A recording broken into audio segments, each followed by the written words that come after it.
Nós estamos repercutindo aqui ainda a questão lá do inquérito aberto e que todo mundo está contra, menos o Dias Toffoli e o Alexandre de Moraes, sobre a questão das fake news e aquela coisa toda de bloquear, de censurar veículos de comunicação na mídia eletrônica. E nós pedimos para o nosso público aqui, o pessoal que acompanha a programação, mandar o que está pensando aqui pelo WhatsApp, pelo 991969255. Nós temos aqui algumas participações. Vamos começar com uma delas aqui, que é o José Cândido. Ele diz o seguinte: censurar e proibir uma verdade é lamentável. Daqui a pouco, daqui a uns dias, vai ser proibido até dar um bom dia ou boa tarde. É melhor eu parar de falar porque eles vão bloquear minhas contas nas redes sociais. Tem outro aí? Vamos para o próximo, é o Celso Santos. Ele diz o seguinte: quanto ao inquérito do STF, a impressão que fica é que eles não querem que passe pela Raquel Dodge, pois eles vão processar os próprios procuradores. Vamos para a próxima. O José entrou em contato conosco também pelo WhatsApp e falou o seguinte: se falar a verdade sobre o STF pode levar à prisão, vão ter que prender pelo menos 100 milhões de brasileiros. Sabe que sobre isso, hoje o jornal o Globo publicou uma matéria mostrando que ele fez um levantamento aí, contratou uma assessoria e fez um levantamento dos tweets de alguma forma ruins para o lado do Supremo Tribunal Federal. O que eles mostraram é que anteontem 100 mil tweets foram feitos e são eles desabonadores ao Supremo. Poucos são ameaças, né? Coisa de 10%, assim, tem um teor que você pode classificar como ameaça. Mas o resto é de desclassificar o Supremo, entendeu? Então, realmente, se eles forem por esse caminho aí de busca e apreensão, eles não vão ter lugar para guardar tanto computador de tanta gente postando coisas negativas em relação ao Supremo Tribunal Federal, né? É computador, é celular, eles que vão alugando, comecem a alugar galpões, porque eles não vão dar conta. E quanto mais esse assunto continua, pior isso fica. Mas você falou uma coisa importante que talvez seja isso. Eles não têm como voltar atrás, né? Ou melhor, ele não quer falar: olha, desculpe, eu estava equivocado, eu pensei que era uma coisa, era outra. Sei lá. Isso é também um pouco pode traçar aqui um perfil de um teimoso, né? De uma pessoa... Teimoso, um autoritário também, com certeza. Né? Autoritário. Ele podia, a essa altura, falar: olha, eu conversei com os meus pares aqui... Conversei, fiz uma reunião com os demais ministros e a gente chegou à conclusão que eu exagerei um pouco, mas é bom reconhecer o erro, vamos zerar, sei lá. Mas não, tá indo lá cada vez mais se afundando na lama, mais besteira, né? E piorando a situação. É terrível, porque, né?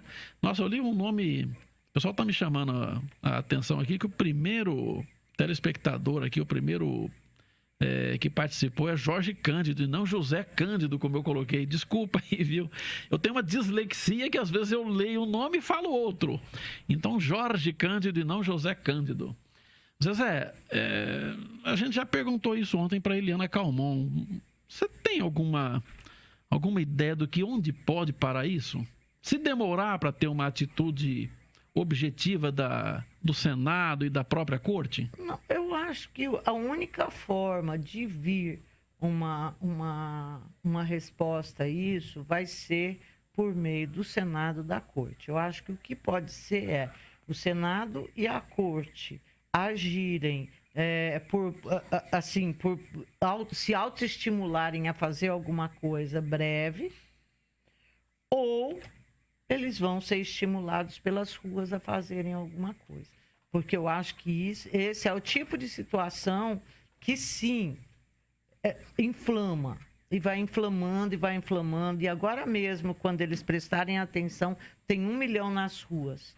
Aí a gente vê como fica, né? Como disse ainda a Eliana Calmon, eu estou lembrando da entrevista da ex-ministra do STJ, ela também é juíza aposentada e é jurista. O que acontece? Ela é uma pessoa muito equilibrada, respeitada no meio, né? Tem uma bagagem que ela passou 40 anos como juiz de carreira. Então, quando ela fala, as pessoas realmente ouvem e levam em conta.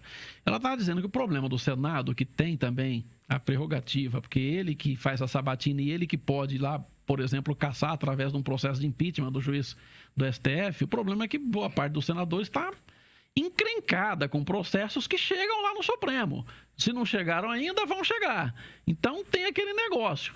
Agora eu pergunto, Zezé, os próprios ministros do Supremo não poderiam, né, conversar, portas fechadas, sei lá, falar, ô Toffoli, tira isso daí, acaba com isso, senão a gente vai ter que tomar uma providência, dar uma entrevista coletiva, porque, por uma razão muito simples, isso está prejudicando não só Toffoli e o Alexandre, mas o STF como instituição. Ele está fragilizando. E a instituição tem que ser preservada. Ora, os outros ministros, os outros 9 ministros precisam entender isso e precisam pressionar essa dupla. Então, mas os outros 9 ministros, eu acho que esquece, né? A gente pode falar de, no máximo, aí os outros... 7, vai? 7 ministros. Porque Lewandowski e Gilmar Mendes estão junto com os dois. Inclusive, esse tipo de postura, esse inquérito aberto lá intempestivamente pelo Dias Toffoli, logo depois do julgamento daquela questão da ação que via se os crimes correlatos à Caixa 2 deveriam ir para a Justiça Eleitoral ou para a Justiça Federal, né? Logo porque a abertura desse inquérito foi logo depois disso. Aquilo ali já foi baseado num outro inquérito que o Gilmar Mendes mandou abrir contra a Polícia Federal e os procuradores, que foi aquele quando o Sérgio Cabral foi levado para Curitiba e que levaram ele algemado, pés e mãos algemados. E o Gilmar Mendes determinou a abertura de um inquérito para apurar aquela história. Então, ele fez essa escola e ele vai ser um dos caras que vão dar sustentação às medidas, ao inquérito, a tudo quando isso for debatido no Supremo Tribunal Federal, o que eu acredito que vai acontecer. Eles estão quietinhos por enquanto, né, Zezé? Não, tanto o Lewandowski quanto o Gilmar Mendes, nesse caso específico, eles estão mas mesmo os outros na moita. Então, né? Os outros estão, mas não. O Marco Aurélio já falou. Mello, mas ele sempre sai, Marco Aurélio de Mello é sempre o falante. Acho que o Barroso falou também numa palestra aí. O Barroso eu não ouvi. Ele já falou numa palestra aí, mas não essa questão do antagonista, mas aquele negócio de instaurar um procedimento. Sim, tá. É que a coisa pegou fogo mesmo, né? A conversa desse inquérito pegou fogo do jeito que pegou depois... Da censura. E da busca e apreensão. E depois da PGR pediu arquivamento, determinou arquivamento, né? Foram duas coisas que levaram a essa situação que podem ser consideradas aí gasolina na fogueira, que é a Raquel Dodge se pronunciando contrariamente e a censura nos meios de comunicação lá na Cruzoé e no Antagonista, numa matéria de interesse do Dias Toffoli, que é o cara que mandou abrir o inquérito. Terrível. Então aí você fala, bom, mas que é isso?